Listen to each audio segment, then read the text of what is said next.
O que o hipercubo quadridimensional que representa a quarta dimensão pode ter a ver com as 4 rodas da visão de Ezequiel? Físicos famosos relatam que nós, seres humanos, vivemos na quarta dimensão, pois todos nós temos comprimento, largura e altura. E como nós estamos dentro do tempo, o tempo seria a quarta dimensão. Ou seja, o nosso corpo e tudo o que conhecemos e tocamos tem 3 dimensões. E a quarta dimensão, que é o tempo, é o nosso complemento. E a teoria diz que o que está acima da nossa dimensão é hiper-ultra complexo. Físicos dizem que quem está na quinta dimensão pode observar tudo ao mesmo tempo do que ocorre na nossa quarta dimensão. Ezequiel descreve um firmamento de cristal, e acima do firmamento está Deus. E sobre as cabeças dos seres viventes havia uma semelhança de um firmamento, com a aparência de cristal terrível, estendido por cima das cabeças dos seres viventes. E por cima do firmamento, que estava por cima dos seres viventes, havia algo semelhante a um trono que parecia de pedra de safira. E sobre esta espécie de trono havia uma figura semelhante à de um homem, na parte de cima, sobre ele. Abaixo do firmamento estão as 4 rodas que estão uma dentro da outra. E esse acima é o cubo quadridimensional, um cubo ligado ao outro cubo. Simplesmente um cubo dentro do outro. Já as rodas estão cheias de olhos. Ao lado das rodas estão os seres viventes. Os seres viventes tinham rosto de homem, de leão, de boi e de águia, e os seus pés eram como de uma bezerra. Agora vamos direto ao assunto. Segundo físicos, se vivêssemos numa primeira dimensão, conseguiríamos nos mover apenas para a direita e a esquerda.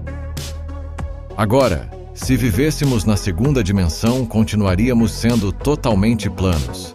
Nessa segunda dimensão, além de também conseguirmos nos mover para a direita e para a esquerda, agora conseguiríamos nos mover para frente e para trás. Já na terceira dimensão, tudo o que existe tem 3 dimensões. Essa é a nossa dimensão em que habitamos. Nessa dimensão, conseguimos nos mover para a esquerda e direita, frente e trás, e conseguimos ir para cima e para baixo. Na visão de Ezequiel, os seres viventes e as 4 rodas faziam exatamente os mesmos movimentos. E andando os seres viventes, andavam as rodas ao lado deles, e elevando-se os seres viventes da terra, elevavam-se também as rodas. Quando as rodas andavam nas 4 direções diferentes dos rostos dos seres viventes. Ou seja, num instante as rodas estão na frente do rosto humano, num outro instante está na frente do rosto do leão, depois estão de frente do rosto do boi, e depois na frente do rosto da águia. Ele faz esse movimento, e ao mesmo tempo ele sobe e desce, e vai para um lado e para o outro com os seres viventes. Mas esse movimento de subir e descer, e depois ir de um lado para os outros, é dos seres viventes. As rodas apenas acompanham. Ou seja, os seres viventes têm 3 direções, e as rodas 4 direções. A roda faz 4 direções, pois a 4ª direção dela é o tempo, e a gente está ligado a esse tempo, ou melhor, estamos dentro desse tempo. Mas espere, vou explicar melhor. Os seres viventes são a nossa representação, e os outros 3 rostos de animais e os pés de bezerro é a representação de toda a espécie de animal da Terra. E as 4 rodas com 4 direções significam a nossa 4ª dimensão. E os olhos que estão por toda a roda representam os 7 Espíritos de Deus enviados ao mundo, ou seja, olhos enviados à nossa dimensão para nos observar, a tudo e a todos. É o que diz nos versículos sublinhados acima. E entre os anciãos, um cordeiro. Ele tinha 7 chifres e 7 olhos, que são os 7 Espíritos de Deus enviados a toda a terra. Entenderam agora? E é interessante como a estética do Weirdcore e Dreamcore se parecem com os relatos bíblicos, às vezes não intencionalmente. Como essa foto. Veja o que diz em Ezequiel. E cada um dos seres viventes andavam para adiante de si, para onde o espírito deles haviam de ir. Eles iam, e não se viravam quando andavam. E os seres viventes corriam e voltavam, numa semelhança de um clarão de relâmpago.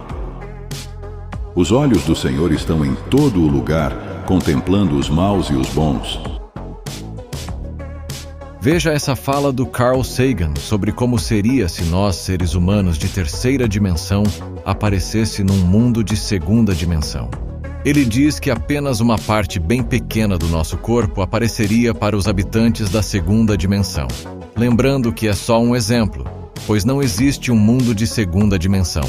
Nós já somos a primeira, a segunda e a terceira dimensão juntas. E estamos dentro do tempo que complementa a quarta dimensão. Bom, vamos imaginar que chegue a Planolândia, pairando sobre ela uma estranha criatura tridimensional que, estranhamente, parece uma maçã. Então ele decide entrar de uma vez por todas em Planolândia. Bom, uma criatura tridimensional existe em Planolândia apenas parcialmente. Só um plano, um corte transversal dele pode ser observado. Então, quando a criatura tridimensional chega à Planolândia, só os pontos de contato podem ser vistos e nós vamos representar isso molhando a maçã nesta almofada de carimbo e carimbando essa imagem em Planolândia. Então, o quadrado, com o passar do tempo, vê um conjunto de objetos aparecer misteriosamente do nada, dentro de um quarto fechado, e mudar drasticamente de forma. Ele só pode concluir que está ficando louco. O rei Belsazar deu um grande banquete a 1000 dos seus senhores. Na mesma hora apareceram uns dedos de mão de homem, que começaram a escrever no reboco da parede, da parte mais iluminada do palácio real. O rei observou a mão enquanto ela escrevia. Repare que o versículo retrata apenas uma parte de uma mão, e não um ser em sua real e total forma surgindo no palácio do rei Belsazar. Até porque a real forma de um ser celestial, seja Deus ou seja anjos, não cabem no nosso mundo. Ou seja, eles não cabem no cubo quadridimensional.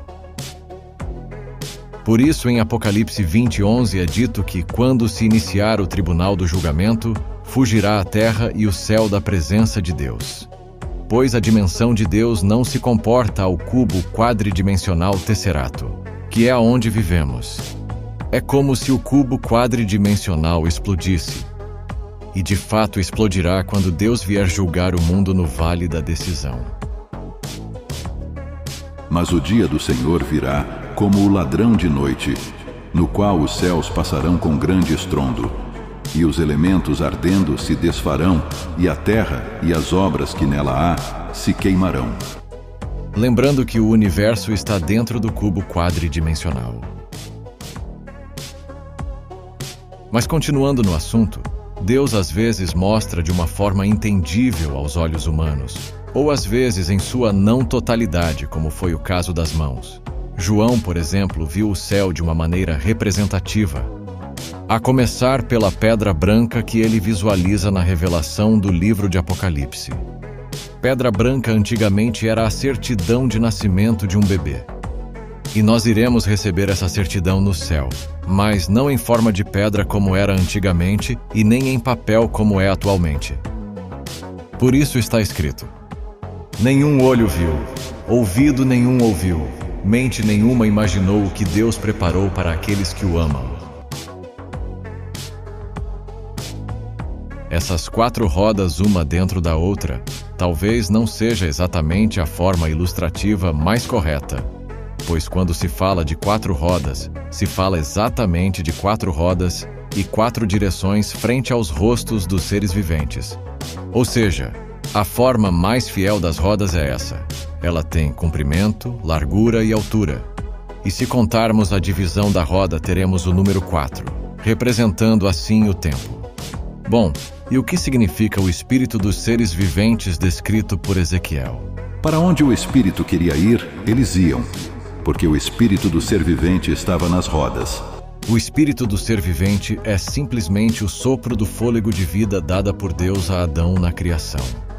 E formou o Senhor Deus o homem do pó da terra, e soprou-lhe nas narinas o fôlego da vida, e o homem tornou-se alma vivente.